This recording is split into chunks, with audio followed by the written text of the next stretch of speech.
welcome to International Insight, teman diskusi kamu. Podcast hari ini kita akan membawa dunia lebih dekat dari satu isu di satu waktu tertentu barengan sama aku Alma. Dan hari ini aku nggak sendirian, aku bakalan bawa tiga temen aku, ada Mas Adib, Mbak Ais, dan juga Mas Rizal. Say hi! Halo. Hai. Oke, dan hari ini kita bakalan diskusi tentang satu topik nih ya, teman-teman ya, dari dua raksasa Asia, yaitu China dan juga India. Kita bakalan ngulik-ngulik lebih jauh nih, kita bakalan cari tahu kebijakan digital apa yang ada di mereka, dan bagaimana nanti kita bahas, ini akan kita bagi dalam tiga sesi. Yang pertama kita akan lihat dulu kenapa ya kok kita pilih dua raksasa ini, Cina dan India. Yang kedua nanti apa nih persamaan dan perbedaan dari kebijakan digitalnya. Buat nanti di sesi yang terakhir kita bisa dapat insight apa dari hasil diskusi kita kali ini. Oke, kita langsung aja mulai. Yang pertama, kenapa ya kita pilihnya itu Cina dan India? Boleh nih Mas Adib bantu jawab ya. Ya, India dan Cina merupakan dua negara yang menarik untuk diperbandingkan. Keduanya memiliki populasi yang jumlahnya tidak jauh beda, yaitu di atas 1,4 miliar orang. Yang keduanya merupakan negara dengan jumlah penduduk terbanyak di dunia. Perbedaan antara India dan Cina dengan negara lain seperti Amerika maupun Indonesia sangat jauh. Bedanya, di Amerika itu, yang merupakan peringkat ketiga, populasinya itu hanya sekitar 360 juta orang. Kemudian, baik India maupun Cina, keduanya merupakan negara global South dengan tahun kemerdekaan yang tidak terlalu jauh. India merdeka pada tahun 1947, sedangkan Cina merdeka pada tahun 1949. Keduanya juga berada di wilayah Asia Pasifik dan tergabung dalam satu organisasi yang sama, yaitu BRICS. Namun, dengan beberapa kesamaan tersebut, skor negara India dan Cina dalam Network Readiness Index cukup berbeda. Cina memiliki skor total 67,31, dengan Cina memiliki skor 70,46 di pilar manusia, sedangkan India memiliki skor total 49,93, di mana dari skor total tersebut India mencatat skor 46,95 pada pilar manusia. Dengan adanya kesamaan dan keunikan antar dua negara yang tidak ada pada negara lain, kok bisa ya nilai kedua negara ini di NRI berbeda jauh? Faktor-faktor apa aja sih yang dapat meningkatkan NRI? Apa yang membuat program dari pemerintah India dan Cina efektif dan tidak efektif? Apa yang dapat kita pelajari dari dua negara ini yang bisa kita terapkan di Indonesia?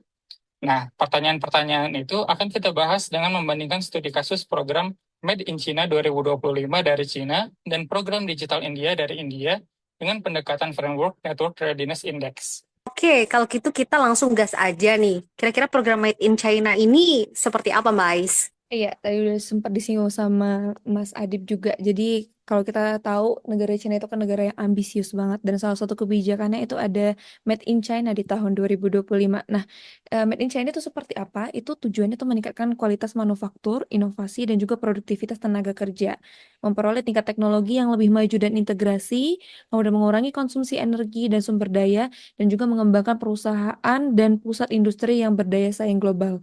Yang sebelumnya Cina itu mungkin kalau orang-orang bilang ke made in China berarti cuman kuantitasnya doang. Enggak, sekarang China tuh pengennya kualitas juga. Mereka ingin dikenal sebagai kualitas yang bagus di sektor bisnis.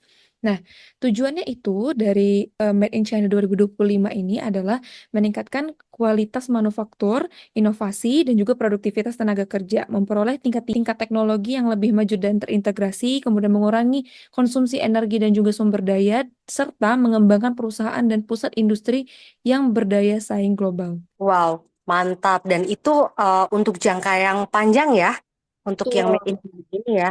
Dan Iya. tapi sebenarnya memang dia mirip-mirip, ada satu program di India namanya Digital India juga. Dia fokusnya di tiga area nih, yaitu ada digital infrastruktur, kemudian dia juga memperluas akses layanan pemerintah lewat digitalisasi, dan yang terakhir itu literasi dan partisipasi digital dari semua lapisan masyarakatnya.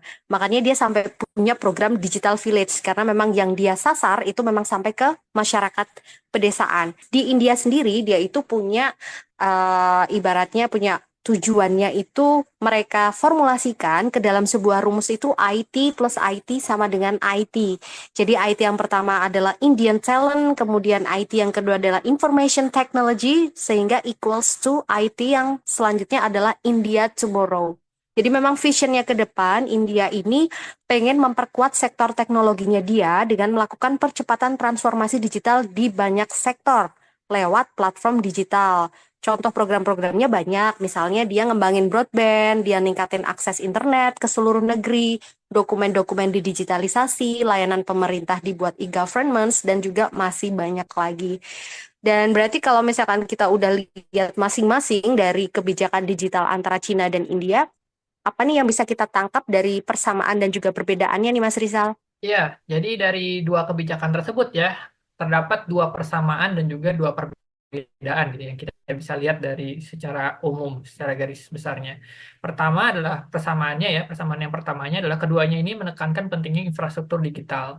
Jadi baik kebijakan Made in China maupun Digital India, keduanya menekankan sekali gitu ya, semua kebijakan yang meningkatkan transformasi digital itu dikemas dalam satu tema yaitu infrastruktur digital.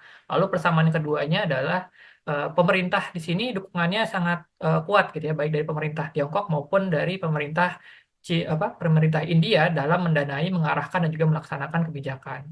Sementara jika kita lihat perbedaannya antara dua kebijakan, kita bisa lihat bahwa di kebijakan Made in China gitu ya, pertama di dalam hal faktor sektornya, Made in China dalam kebijakan Made in China sendiri lebih berfokus kepada manufaktur teknologi dan perkembangan industri di sektor bisnis.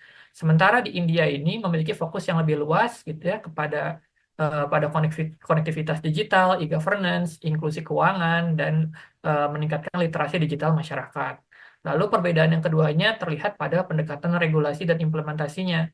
Jadi Made in China lebih bersifat top down, terpusat gitu ya dengan kontrol yang kuat dari pemerintah pusat. Sementara pemerintah India ini lebih condong berkolaborasi, lebih condong inklusif gitu ya untuk membangun infrastruktur dan menciptakan solusi digital yang terdesentralisasi. Seperti itu, Mbak Alma. Berarti kalau tadi Mas Adib kan bilang nih, China dan juga India tuh populasinya sama-sama tinggi, mereka secara history juga hampir sama ya di Global South, kemudian juga bergabung ke dalam beberapa international organization yang sama. Tetapi kalau misalnya dilihat dari skor NRI-nya, karena kan mereka populasinya tinggi, kalau kita lihat dari sisi manusianya nih ternyata skornya jauh loh. Padahal juga sama-sama punya kebijakan transformasi digital yang sifatnya untuk long last gitu.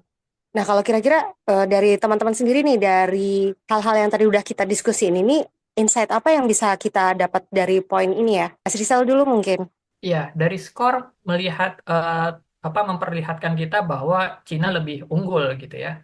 Nah, ini menunjukkan bahwa sebenarnya dari pilar-pilar manusia yang ada gitu ya, ada pilar individu, pilar government maupun pilar bisnis. Cina ini lebih menekankan pilar bisnisnya gitu. Jadi sementara India menekankan pilar yang lain, subpilar yang lain, individu dan juga governmentnya. Dari sini kita melihat bahwa sebenarnya pilar manusia, sektor manusia yang penting sekali bagi transformasi digital ini ternyata cukup berfokus utamanya atau peran utamanya itu kita mulai dari bisnis terlebih dahulu. Ketika sektor bisnis ini sudah terfasilitasi dengan baik gitu ya dari pemerintahnya gitu ya didukung benar-benar didukung gitu ya benar-benar bisnis base ataupun pendekatannya lewat sektor bisnis itu akan memberikan dampak peningkatan nilai skor manusia dalam transformasi digital ke pilar-pilar yang lain seperti itu. Ini kayaknya inline juga karena kalau dari programnya Digital India sendiri, salah satu tantangan terbesarnya dia itu kan memang lebih ke penguasaan teknologi dan juga digital talentnya dari para warga negaranya ya. Jadi karena mereka juga mungkin lebih banyak memfokuskan ke situ dibandingkan dengan fokus yang lain, sehingga mungkin skornya bisa kita bilang apakah memang belum maksimal atau kita juga bisa merekomendasikan bahwa best practice yang bisa kita tangkap dari China ini mungkin bisa kita adopsi atau kita bisa kasih rekomendasi untuk India ataupun Indonesia yang secara populasi manusia juga besar. Menurut Mbak Ais gimana? Iya, bener banget. Kalau dari Mas Rizal tadi kan udah juga disampaikan bahwa sektor bisnis itu adalah sektor yang paling krusial gitu kan untuk mempengaruhi nilai NRI itu sendiri. Nah, mungkin ini juga bisa menjadi nih contoh bagi negara-negara lain yang mungkin populasinya juga besar sama kayak Indonesia dan juga India. Tapi memang di sektor ini sangat butuh peran pemerintah yang inklusif di situ. Jadi bukan hanya sekedar kebijakan saja, tapi pemerintah tuh memang turut andil agar sektor-sektor bisnis gitu itu bisa dapat dikembangkan sehingga bisa menjadi penunjang gitu bagi suatu negara seperti India ataupun Indonesia. Kalau menurut saya sih seperti itu, Mbak ya. Kalau mungkin nanti Mas Rizal juga mau ada nambahin gitu dari pernyataan Ais tadi boleh banget sih, Mas. Tambahan nggak nih dari Mas Rizal? Cukup gitu ya. Setuju dengan pendapatnya Mbak Ais seperti itu. Oke, berarti tadi pertanyaan-pertanyaan Mas Adib yang di depan tadi udah terjawab ya. Kenapa kok India dan juga China yang populasinya sama-sama tinggi, tapi ketika kita lihat dari skor NRI-nya jauh, ternyata kalau kita lihat dari pilar manusianya, ada banyak hal yang bisa kita pelajari di situ. Salah satunya bahwa ada rekomendasi dari best practice-nya China, di mana kita bisa fokus dulu nih ke pilar manusia yang di dalamnya ada subpilar bisnisnya, sehingga kalau itu memang sudah kuat, yang lain itu akan bisa mengikuti. Begitu ya, sepakat nggak nih? Iya, sepakat banget. Sepakat banget sama Mbak Alma. Oke, thank you banget teman-teman buat diskusi hari ini. Menarik, ini pasti kita harus ada diskusi-diskusi lain yang lebih lanjut buat kita juga tambahan informasi, tambahan insight. Thank you ya untuk hari ini ya. Dan juga buat teman-teman yang lain, terima kasih sudah menyimak untuk podcast kali ini. Sampai ketemu lagi di episode International Insight berikutnya, teman diskusi kamu.